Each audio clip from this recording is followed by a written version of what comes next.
1947 का बंटवारा, एक अधूरी आज़ादी की दास्तान। 14 और 15 अगस्त की वो दरमियानी रात, जब पूरी दुनिया सो रही थी, भारत एक नई सुबह की अमराई ले रहा था। आज़ादी की खुशी तो थी, पर उस खुशी के पीछे एक ऐसा दर्द छिपा था जो सदियों तक पीछा नहीं छोड़ने वाला था। एक ऐसी लकीर खींची गई जिसने रातों रात सदियों का भाईचारा राख कर दिया। आज हम बात करेंगे उस बंटवारे की जिसने इंसानियत का इम्तिहान लिया और इतिहास को लहू से नहलाया। क्यों हुआ? सवाल ये उठता है कि आखिर ये सब हुआ क्यों? अंग्रेजों की बांटो और राज करो की नीति अपना काम कर चुकी थी। मुस्लिम लीग और कांग्रेस के बीच की खाई इतनी गहरी हो गई कि एक मुल्क के दो टुकड़े होना तय हो गया। सिरिल रैडक्लिफ, एक ऐसा शख्स जो कभी भारत नहीं आया था, उसे जिम्मेदारी दी गई बॉर्डर बनाने की। सिर्फ 5 हफ्तों में एक कलम की नोक से उसने करोड़ों लोगों की किस्मत लिख दी। उसे अंदाजा भी नहीं था कि उसकी खींची गई लकीर कितने घरों को उजाड़ने वाली है। जैसे ही सरहदों का ऐलान हुआ,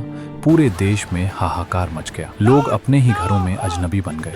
तसव्वुर कीजिए उन लोगों का जिन्होंने अपने पुरखों की जमीन, अपना बचपन और अपनी यादें सिर्फ एक पोटली में समेट ली। मीलों लंबे काफिले, पैरों में छाले और दिल में सिर्फ खौफ। किसी ने घर की चाबी अपनी जेब में रखी ये सोचकर कि हालात ठीक होते ही लौट आएंगे, पर वो लौटना कभी नसीब नहीं हुआ। स्टेशनों पर वो मंजर ऐसा था कि रूह कांप जाए। लोग ट्रेनों की छतों पर बैठे थे, दरवाजों से लटके हुए थे, बस किसी तरह बॉर्डर पार करना चाहते थे। लेकिन अफसोस, कई ट्रेनें ऐसी भी थीं जो मंजिल तक तो पहुंची, पर उनमें जिंदा लोग नहीं, सिर्फ लाशें थीं। वो घोस्ट ट्रेन्स आज भी बंटवारे के सबसे बड़े जख्म हैं। अमृतसर से लाहौर और लाहौर से दिल्ली जाने वाली पटरियां लहू से नहा गई थीं। नफरत की आग इतनी तेज थी कि पड़ोसी ही पड़ोसी का दुश्मन बन गया। लेकिन इस अंधेरे में भी इंसानियत की कुछ किरणें बाकी थीं। कई ऐसे किस्से हैं जहां हिंदुओं ने मुसलमानों को बचाया और मुसलमानों ने सिखों को अपनी जान पर खेलकर पनाह दी। ये बंटवारा सिर्फ नफरत की दास्तान नहीं है, ये दास्तान उन लोगों की भी है जिन्होंने मौत के साये में भी दोस्ती का फर्ज निभाया। आज इतने सालों बाद भी